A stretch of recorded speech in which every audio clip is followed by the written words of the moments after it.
Direct Marché continue, on est ensemble jusqu'à 9h15 et il est temps, comme chaque matin, de faire un point sur les market movers. Ce sont les valeurs à surveiller et c'est Mathieu Driol qui est là avec nous. Bonjour. Bonjour Loïc. Je rappelle que vous êtes analyste senior chez Day by Day et on commence avec Swatech.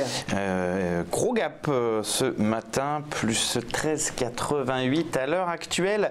Alors si on regarde la configuration, on a peut-être la formation d'une figure de retournement de tendance en V, un creux en V. Alors tout d'abord il faut une tendance pour retourner quelque chose. Ici on a bien une dynamique baissière. Un creux en V, c'est un mouvement baissier direct, immédiat, on teste un support et puis on repart dans l'autre sens quasiment aussi vite, et si on a des gaps, c'est encore mieux.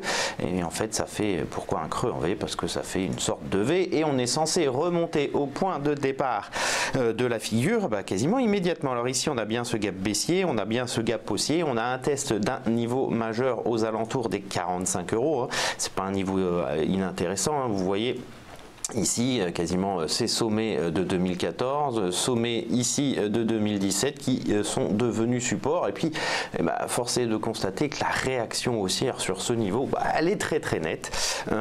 Ici, la problématique, c'est généralement pour traiter ce type de figure, c'est l'éloignement du stop, puisqu'on pourrait le mettre avec le gap sous la bande basse du gap, c'est-à-dire sous 51,05. Ce qu'il faut voir, c'est qu'on vaut quand même 57,25, ça fait 6 €, un peu plus de 10% pour Swatech. Alors le potentiel est là, hein, puisqu'il s'agirait de revenir au minimum vers 67, peut-être 72. Donc après, à vous de faire vos calculs.